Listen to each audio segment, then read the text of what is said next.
ஐயா, நான் இளங்கோ கொட்டியாங்குப்பத்துலேருந்து வரேன்.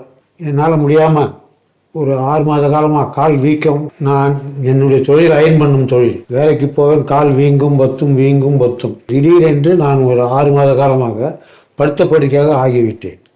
எனக்கு பாத்ரூம், லெட்டினோ, யூரினோ போகணும். எனக்கு ஒரு துணைக்கு ஆள் தேவை. சாப்பாடோ தண்ணீரோ எதுக்கோ எல்லாத்துக்குமே எனக்கு ஒரு ஆள் தேவை. நான் வீட்டில் உள்ள டிவியை பார்த்து கொண்டிருப்பேன். எல்லாரும் உடல்நிலை சரியில்லாம் உள்ளே போவார்கள், பார்த்து கொண்டு வெளியே வருவார்கள், நன்றாக வருவார்கள்.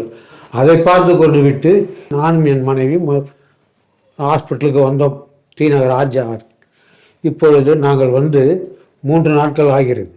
நல்ல உணவு, தங்குவதற்கு இடங்கள் நன்றாக பார்க்கிறார்கள். நான் இங்கு வந்து சிகிச்சைக்காக வந்து 3 நாட்கள் ஆகிறது. ஆனால் 3 நாட்களில் நான் நன்றாக நடக்கிறேன், உடம்பு நல்லா இருக்குது, இன்னும் இப்பூட்டே இருக்குது. அதுக்குள்ளே நான் நல்ல மாதிரியாக நடந்து கொண்டு வருவேன் என்ற ஒரு நம்பிக்கை இருக்கிறது எனக்கு. அதற்காக இங்கே வேலை செய்யும் ஊழியர்களுக்கும் உள்ள டாக்டர்களுக்கும் மிகவும் நன்றி.